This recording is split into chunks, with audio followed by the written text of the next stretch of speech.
Don't forget to subscribe and leave a comment on this video saying I subscribed. Let's get into it.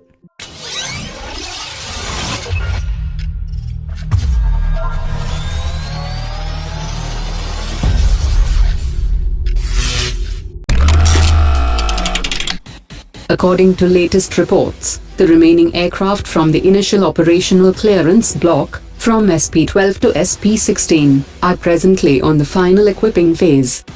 The recent review of the Tejas project by the Secretary of Defense Production have given clarity to all stakeholders to find a way forward to step up the production. The SP-12 fighter is ready to undergo a full performance engine ground test, which means that it will be ready for first flight in a week, and SP-13 and SP-15 will be ready for maiden flights in December. Hindustan Aeronautics is also awaiting a major milestone when Larsen & Toubro delivers the wings of the Tejas light combat aircraft, which will be a major step in Make in India and its partnership with the private industry.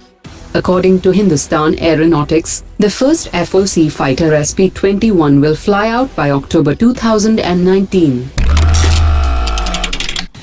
The next major task for India's light combat aircraft is to undertake automatic low-speed recovery flights, and this is a part of the last leg of activities towards the final operational clearance.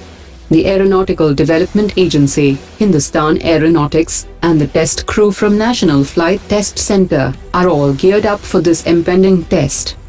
The software fine-tunings will continue, even as the FOC fighters start rolling out from Hindustan Aeronautics, and these fighters will be fitted with the fuel probe, GSH-24, and software-defined radio. The Indian Army's search for a modern rifle appears to be nearing completion, as a deal between India and Russia is likely to be signed in December, which will enable the indigenous production of 650,000 rifles, and all the raw materials will be sourced indigenously. These will be the 7.62mm AK-103 rifles, for which the deal is to be signed between India's Ordnance Factory Board and Russia's Kalashnikov, with the Ordnance Factory Board holding 50.5% shares in the joint venture. The high-performance rifles are meant to go to frontline soldiers, which will include various types of attachments.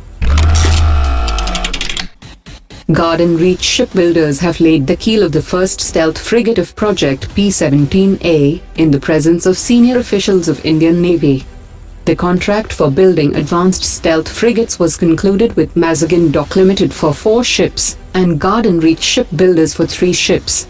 These ships are state-of-the-art guided missile frigates, being built using the latest integrated construction methodology to reduce the construction time of the frigates.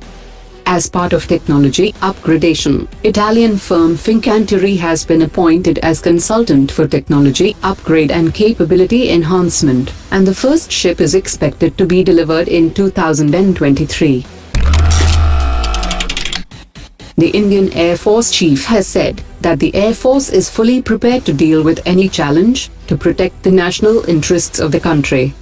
He also said that there is a cause for concern as regards to the rate of modernization and induction of new equipment in India's neighborhood, and the Indian Air Force is moving ahead with appropriate measures to cater to these new developments. The Indian Air Force is looking at new inductions and midlife upgrades in order to equip the fighter jets with contemporary capabilities. He also informed that the case for 114 fighter jets is being processed under the Strategic Partnership Model of Defense Procurement Procedure, and other options are also being explored to build up to authorized strength at the earliest. The director of the Sukhoi Design Bureau has said that the Su-57 incorporates the functions of the American F-22 and F-35, and the Su-57 outperforms both the American jets. He also said that the Su-57 has no rivals among fifth-generation aircraft, and the experimental design work on the fighter jet should be completed in 2019, and its deliveries to the Russian Air Force should begin in 2019, and the first batch will comprise 15 fighter jets.